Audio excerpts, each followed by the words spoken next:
আচ্ছা, তোমাদের সাথে কি কখনো এমনটা হয়েছে যে পুরো খোঁপাটাকে জুঁই ফুল দিয়ে কভার করতে চাইছো বাট একটাই ফুলের মালা রয়েছে? আমার সাথে কিন্তু বহুবার এমনটা হয়েছে। তো সেক্ষেত্রে আমি কি করি আজ সেটাই তোমাদের সাথে শেয়ার করব। ফুলের মালাটাকে একদম মাঝ বরাবর কেটে নিয়েছি।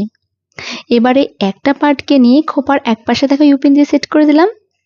আবারই সেই মালাটাকে টেনে নিয়ে অপর পাশে আবার ইউপিন দিয়ে সেট করে দিলাম। এইভাবেই পুরো মালাটাকে খোঁপার একবার এই পাশে ইউপিন দিয়ে সেট করতে হবে, আবার টেনে নিয়ে অপর পাশে ইউপিন দিয়ে সেট করতে হবে। এইভাবেই করলে কিন্তু খুবই সিম্পল এবং ইজি তোমাদের পুরো খোঁপাটা ফুল দিয়ে কভার হয়ে যাবে। আশা করছি এই সিম্পল ট্রিকটা তোমাদের ভালো লেগেছে। আর যদি ভালো লেগে থাকে তাহলে অবশ্যই লাইক এবং শেয়ার করে দিও। আর আমি পুরো ভিডিওটা একদম আনকাট এবং র রাখার চেষ্টা করেছি, যাতে তোমরা এটা না মনে করো যে আমি কোনো কারিগরি করেছি ভিডিওতে বা অন্য কিছু।